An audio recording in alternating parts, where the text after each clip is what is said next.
آپ چومکھی لڑیں اور اپنے آپ کو مزید نڈھال اور مزید کمزور نہ کریں، ظاہر ہے ایسا نہیں ہوتا۔ وہ جو پروین نے کہا کہ چلنے کا حوصلہ نہیں رکنا محال کر دیا، عشق کے سفر نے تو مجھ کو نڈھال کر دیا، بیان ہی جب آپ اپنے پرانے دوستوں سے لڑتے ہیں، ان کی نیتوں پر شک کرتے ہیں، اپنے دشمنوں سے بھی لڑتے ہیں، یعنی ہر جانب ہر کسی سے بغیر سوچے سمجھے لڑائیاں پال لیتے ہیں، تو اس کا ایک الٹیمیٹ نتیجہ یہ ہوتا ہے کہ آپ اپنے آپ کو کمزور کرتے چلے جاتے ہیں۔ اگر ٹرمپ انتظامیہ ایران کے ساتھ لڑ رہی ہے اور اسے کہہ رہی ہے کہ معاہدہ کرو نہیں تو میں یہ کر دوں گا وہ کر دوں گا، تو بات سمجھ میں آتی ہے مسلمان ملکوں سے تو امریکہ اور یورپ کے ممالک کی پہلے سے بھی لڑائی رہا کرتی ہے۔ ہاں، ٹرمپ کے آنے سے اس میں شدت آ گئی ہو یہ کوئی نئی بات نہیں ہے، لیکن لڑائی تو بہرحال پہلے سے موجود تھی۔ اگر یمن اور امریکہ لڑتے ہیں یا حماس اور امریکہ لڑتے ہیں یا ایران اور امریکہ لڑتے ہیں تو یہ پرانی حقیقت ہے۔ امریکہ اور مسلم ممالک کے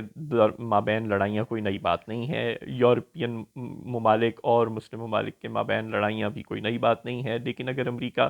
روس کے ساتھ ہم ٹھونک کے آمنے سامنے آ جائے اور کہے کہ ہم روس باز آ جائے اور ہمارے مخالف حرکتیں نہ کریں ورنہ ہم روسی تیل پر ٹیرف لگا دیں گے، یا چین کے ساتھ امریکہ کی ٹریڈ وار میں کئی گنا اضافہ ہو جائے، یا کینیڈا جیسے اپنے پرانے اتحادیوں کے ساتھ امریکہ کی لڑائی اتنی بڑھ جائے کہ کینیڈا دل برداشتہ ہو کر اپنے دفاعی بجٹ میں اور دفاعی تیاریوں میں اضافے کا اعلان کر دے، یا یورپی یونین کے ساتھ جو امریکہ کی سال ہر سال سے ہر قسم کی اسٹریٹجک پارٹنر چل رہی تھی اس کا شیرازہ بری طرح بکھرنا شروع ہو جائے، اور یورپی ممالک بھی غصے میں آ کر جواباً امریکی مصنوعات پر ڈیوٹیاں لگانی شروع کر دیں، اور امریکہ اور یورپ ایک دوسرے کی مصنوعات کے بائیکاٹ کی طرف جا رہے ہوں یا ایک دوسرے کی مصنوعات کی خریداری کی حوصلہ شکنی کی طرف جا رہے ہوں، اور تو پھر اس کا ایک منطقی انجام ان ممالک کی باہمی جو ڈیفنس کوآپریشن ہے اس پر بھی ذکر کی صورت میں نکلے گا۔ جب یہ سب کچھ ہوگا تو اس کے کوئی الٹیمیٹلی بینیفیشریز بھی ہوں گے۔ اب یہ ایک عجیب سی بات ہے لیکن یہ حقیقت ہے اس دنیا کی، تلخ سہی، کہ کچھ کی لڑائی اور کچھ کی دشمنی اور کچھ کی بدقسمتی کچھ دوسروں کے لیے اپرچونٹی ہوا کرتی ہے۔ اگر امریکہ اور یورپ جن کے مابین اتحاد تھا، اتفاق تھا، تو اس کا نقصان مسلمان ملکوں کو سال ہر سال سے ہو رہا تھا، تو اب اگر امریکہ اور یورپ خم ٹھونک کر ایک دوسرے کے مخالف آتے ہیں تو اس کا فائدہ بھی مسلمان ملکوں کو ہو سکتا ہے، بالخصوص ترکی اور پاکستان اور یو اے ای اور سعودی عرب جیسے ممالک جہاں پہ کسی نہ کسی حد تک انڈسٹریل سٹرکچر موجود ہے، بنگلہ دیش جیسے ممالک، انڈونیشیا اور ملائیشیا جیسے ممالک جہاں انڈسٹریز موجود ہیں، جہاں کچھ نہ کچھ پروڈکشن ہوتی ہے، وہ اپنی مصنوعات یورپی منڈیوں کو ضرور پیش کر سکتے ہیں۔ اگر امریکہ ہم سے مصنوعات نہیں بھی خریدتا، خیر ترکی اور سعودی عرب جیسے ممالک سے تو خریدے گا، لیکن ہم سے فرض کریں اگر نہیں بھی زیادہ مصنوعات خریدنے پر آمادہ ہوتا، وجوہات اس کی جو بھی ہوں، تو جن ملکوں سے امریکہ لڑ رہا ہے اور ناراض ہو رہا ہے اور جن کے ساتھ اس کی تجارت میں کمی آئے گی، یعنی کہ یورپی منڈیاں، ان ملکوں میں پاکستانی مصنوعات کے لیے بہتر ایکسیس ہو سکتی ہے۔ لیکن کیا ہم اس کے لیے تیار ہیں؟ کیا ہم اس کی کوئی تیاری کر رہے ہیں؟ کیا ہم یورپی ممالک میں جو اپنے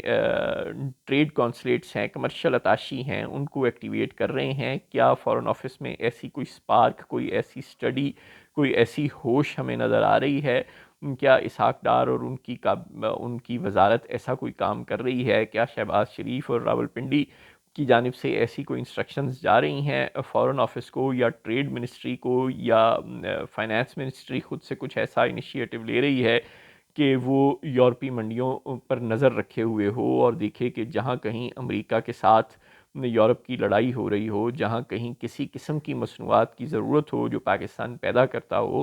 تو پاکستان وہاں اپنی خدمات پیش کر رہا ہو؟ کیا پاکستان کے کارخانے ایسا کچھ بنا رہے ہیں جو کاسٹ افیکٹو ہو، جس کی پروڈکشن کاسٹ کم ہو اور جس کی کوالٹی اچھی ہو، اور جو ہم